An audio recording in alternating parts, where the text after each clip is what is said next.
بسم اللہ الرحمن الرحیم۔ السلام علیکم ورحمۃ اللہ وبرکاتہ۔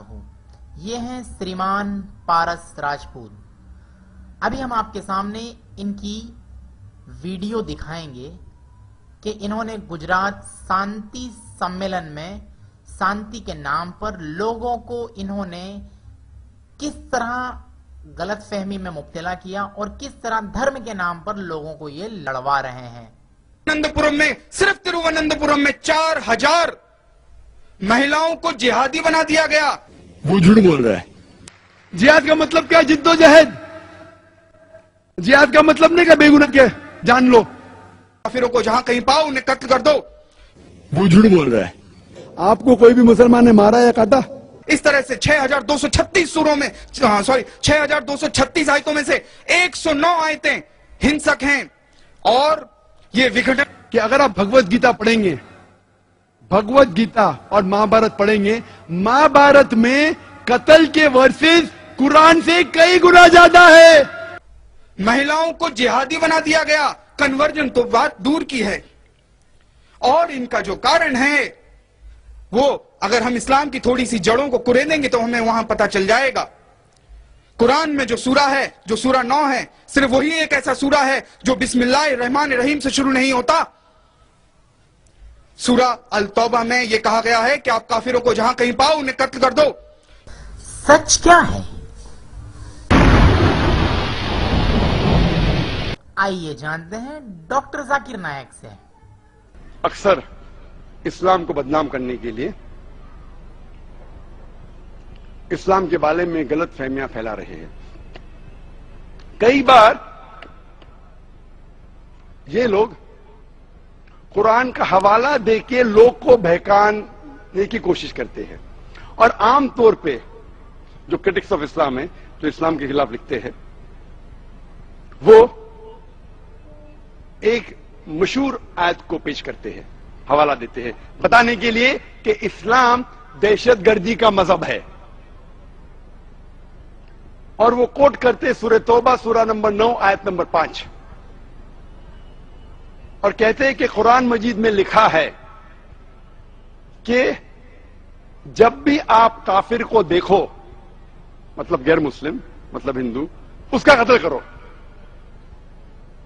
اکثر جو کرٹکس آف اسلام ہے، جو اسلام کے خلاف لکھتے ہیں، وہ ایک آیت کا حوالہ دیتے قرآن مجید کا، جس میں لکھا ہے کہ جب بھی آپ کافر کو دیکھو اس کا قتل کرو۔ کہنا چاہتے کہ مسلمانوں کو قرآن کہتا ہے کہ قاتل کو دیکھ کے قتل کرو، اور جب آپ قرآن مجید کھولیں گے سورہ توبہ سورہ نمبر 9 آیت نمبر 5، اس کا ترجمہ پڑھیں گے تو برابر ہے، اس میں لکھا ہے قرآن مجید میں جب بھی آپ کافر کو دیکھو اس کا قتل کرو۔ لیکن یہ پس منظر کے خلاف ہے، آؤٹ آف کانٹیکس ہے۔ پس منظر جاننا چاہتے تو سورہ توبہ سورہ نمبر 9 آیت نمبر 1 سے شروع کرو۔ اس میں لکھا ہے کہ مسلمان اور مکہ کے مشرکین کے بیچ ایک معاہدہ تھا، ایک پیس ٹریٹی تھی، ایک امن کا معاہدہ تھا، سلامتی کا معاہدہ تھا، اور یہ معاہدہ، یہ پیس ٹریٹی ایک طرفہ مکہ کے مشرکین نے توڑ دیا تھا۔ اس وقت اللہ سبحانہ وتعالی سورہ توبہ سورہ نمبر 9 آیت نمبر 5 میں کہتے کہ آپ کو 4 مہینے کا وقت دیا جاتا ہے، اب سدھر جاؤ ورنہ اعلان جنگ۔ اور پھر سورہ توبہ سورہ نمبر 9 آیت نمبر 5 میں جنگ کے میدان میں اللہ تعالیٰ فرماتے ہیں کہ جنگ کے میدان میں جب کافر، جب دشمن آئیں گے آپ ان کا قتل کرو۔ اس کا مطلب کہ جب دشمن جنگ کے میدان میں آپ سے لڑنے کے آ رہے تو ڈرو مت۔ ہمت افزائی کے لیے اللہ تعالیٰ فرماتے ہیں کہ جنگ کے میدان میں ڈرو مت، ان کا سامنا کرو، ان کا قتل کرو۔ مثال کے طور پہ اگر پریزیڈنٹ آف امریکہ یا آرمی جنرل آف امریکہ، جب جنگ ہو رہی ہے یو ایس اے اور ویتنام کی، تو جنگ کے میدان میں پریزیڈنٹ آف انڈیا یا آرمی جنرل امریکن سپاہی کی ہمت افزائی کے لیے کہتا ہے کہ دشمن جب آئیں گے ڈرو مت، سامنا کرو، قتل کرو، تو یہ صحیح ہے۔ لیکن اگر میں پس منظر کے خلاف آج اس کو بیان کروں گا کہ یو ایس اے کا پریزیڈنٹ کہہ رہا ہے کہ جہاں بھی آپ ویتنامیز کو پاؤ اس کا قتل کرو، تو میں ایسا الزام لگا رہا ہوں کہ وہ بوچر ہے، کیا وہ قصائی ہے۔ لیکن پس منظر میں صحیح ہے، جب جنگ کے میدان میں دشمن جنگ کے لیے آتے ہیں میدان جنگ میں، تو ہمت افزائی کے لیے سپاہ سالار یا پریزیڈنٹ بالکل یہ کہے گا کہ ڈرو مت، لڑو. تو اسی طریقے سے یہ آیت ایک جنگ کے میدان میں کہی گئی ہے کہ جب دشمن آتے ہیں ڈرو مت، آپ کا قتل کرنے آ رہے، ڈرو مت، آپ ان کا قتل کرو. اور ایک وہی مشہور رائٹر ہے جو اسلام کے خلاف لکھتا ہے، اس کا نام ارون شوری ہے. کئی کتابیں لکھا ہے اسلام کے خلاف. ایک کتاب لکھا ہے ورلڈ آف فتواز، اور ورلڈ آف فتواز میں یہ وہی آیت کو کوٹ کرتا ہے، سورہ توبہ سورہ نمبر 9 آیت نمبر 5، اور دکھاتا ہے کہ مسلمانوں، قرآن میں لکھا ہے مسلمان کو قتل کرنا چاہیے کافر لوگ کا. اور آیت نمبر 5 سے جمپ مارتا ہے، فوراً جاتا ہے آیت نمبر 7 پر. کیوں 5 سے 7 پہ کیوں جاتا ہے؟ 5 اور 7 کے بیچ میں آیت نمبر 6 کو بھول جاتا ہے. کیوں؟ کیونکہ 6 میں اس کے بیماری کی جواب ہے، اس کے بیماری کا جواب ہے. 6 میں اللہ تعالیٰ فرماتے ہیں، آیت نمبر 6 سورہ توبہ سورہ نمبر 9، اللہ تعالیٰ فرماتے اگر وہ کافر، وہ مشرک، وہ دشمن امن چاہتا ہے، اس کو چھوڑ مت دو، اس کو ایسی محفوظ جگہ پر لے کے چھوڑو تاکہ وہ اللہ کا کلام سن سکے. اللہ تعالیٰ یہ نہیں فرماتا ہے کہ اگر وہ امن چاہتا ہے تو چھوڑ دو، اسے محفوظ کے ساتھ، حفاظت کے ساتھ ایک محفوظ جگہ پر لے جا کے چھوڑو. آج کے تاریخ میں سب سے دیالو سپاہ سالار، سب سے دیالو پریزیڈنٹ یہ کہے گا ارے وہ دشمن کو چھوڑ دو. یہاں اللہ تعالیٰ فرماتے چھوڑو مت، حفاظت کے ساتھ ایک محفوظ جگہ پر لے جاؤ اور پھر چھوڑو. 47 آیت نمبر 4 سورہ النساء آیت نمبر 56. اس طرح سے 6236 سوروں میں 6236 آیتوں میں سے 109 آیتیں ہنسک ہیں اور یہ وگھٹن کرتی ہیں، دیش کو توڑنے کا کام کرتی ہیں.